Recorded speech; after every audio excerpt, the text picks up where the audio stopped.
that if he wants to fight the next election campaign on the question of honesty and integrity, oh, I could be so lucky. That's all I could say. Oh, I could be so lucky. Prime Minister, please will you fight the election campaign on the issue of honesty and integrity? What a novel and interesting idea, but it is polly-speak and not quite what Mr Howard means. What he really means is, let's fight an election on dishonesty and lack of integrity, where we each accuse each other of as much dodgy dealing as we can dredge up, and the public has to vote for the best of a bad lot. Hello, I'm Maxine McKew, and welcome to Order in the House. Well, this week in Federal Parliament was Honesty and Integrity Week, and no one was safe. Glib, dishonest behaviour of this kind, which the Leader of the Opposition has specialised in for years, will not advance his interests or his party's, particularly when he so grievously misleads and goes out of his way to contemptuously mislead the Parliament.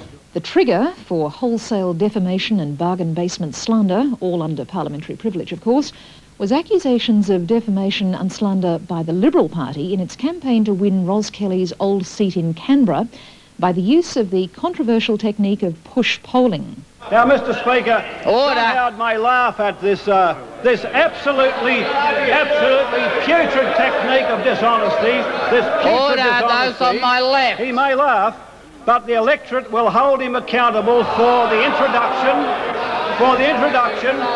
of yet another appalling tactic by the Liberal Party in this country, borrowed from right-wing associates in other countries.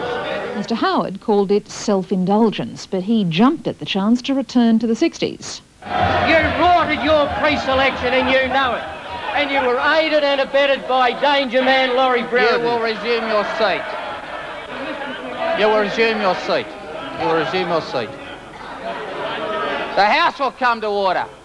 Mr Keating had the numbers to censure Mr Howard for misleading the House, and we'll hear how that came about later in the programme. On the face of it, the fate of the Land Fund Bill and the political manoeuvring that went with it, well, that was the main event of the week. But not in terms of decibels, and perhaps not in terms of votes either, as both sides of politics start looking seriously to the next election. Because by a long shot, the most noise generated in Federal Parliament this week came from the struggle for the moral high ground. Mr Keating started it. I have seen the revelations contained in this morning's Canberra Times article, which exposed one of the most appalling and sinister developments in Australian politics. Now, Mr Speaker... But that was as far as he was going for the moment. Out of the ensuing babble, Wilson Tuckey was given his marching orders. You will be removed for 1 hour. The Prime Minister. Mr Speaker, what's happened here is that the Liberal Party has circulated for reaction, and they've admitted, Mr Speaker, that the survey document was genuine. It is theirs, and the survey has surveyed people in the community and conducted last week by the Roy Morgan Research Centre. Now, Mr Speaker, it goes on to say this. Mr Robb, the director of the Liberal Party, said, "We asked questions that we understood to be true." These are the questions. It says this. Order. It says this. On abortion, Sue Roberts, they say that Sue Roberts has stated she supports the right to abortion up to 9 months of pregnancy. It's untrue. She's never stated that she supports the right of abortion up to 9 months of pregnancy. On ADEX, neither did Sue Robinson nor the Canberra LP participate in Member for nor Barrera. supported the violent ADEX demonstration. On the book she's supposed to have been written, Building Bridges, Sue Robinson has never written a book called Building Bridges and does not hold the view that the poor should take arms and fight for their livelihood. They say she was a member of the Canberra Labor Club executive and then it's bankrupt. The Labor Club has never gone bankrupt. It's in fact trading profitably and having its best year ever. Order.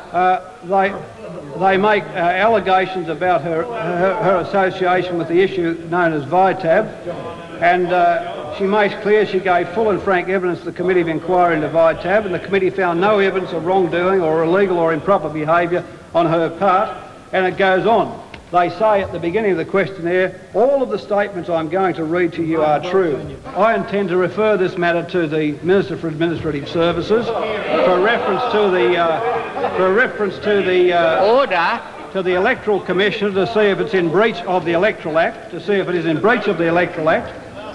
And also, Mr. Speaker, I intend to have it refer the Joint Standing Committee on Electoral Matters. Now, Mr. Speaker, the architects of this outrage, Andrew Robb, the Federal Director of the Liberal Party, should be dismissed or should resign.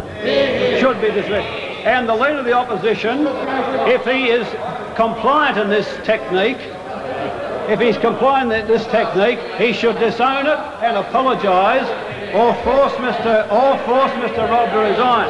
Now, Mr. Speaker, Order. The polling director of the Liberal Party, Mr. Mark Textor, who pioneered this technique in Australia in a particularly vicious way, works in Mr. Howard's office.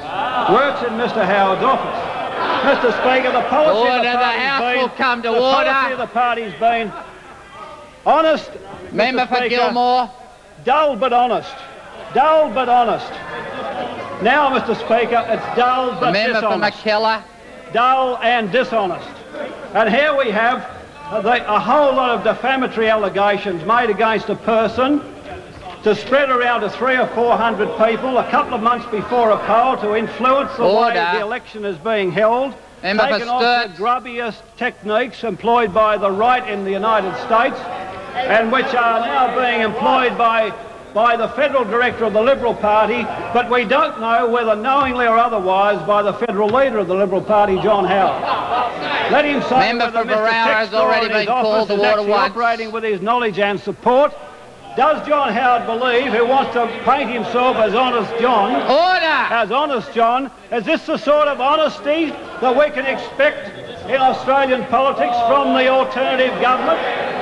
Is this the sort of honesty the electors of the ACT are entitled to expect from this new-look honest Liberal Party? Both sides will come to order. order. Is this the same grubby tactics we saw when we had the red arrows and the sandpans coming down from China in the 1960s, or reds under beds in the 1950s? Now, Mr. Speaker, John Howard may laugh at this absolutely putrid technique of dishonesty, those on my left. He may laugh, but the electorate will hold him accountable for the introduction of yet another appalling tactic by the Liberal Party in this country, borrowed from right-wing associates in other countries. Mr. Howard was on his feet to ask the next question and grabbed his chance. Mr. Speaker, I might preface my question by saying the Prime Minister is very lucky that Tom Burns' investigation of your roarted pre-selection in 1970 wasn't referred to the Minister for Administrative Services. He was the National President of the Labor Party. You roarted your pre-selection and you know it. And you were aided and abetted by Danger Man Laurie Brereton. You will resume your seat. You will resume your seat.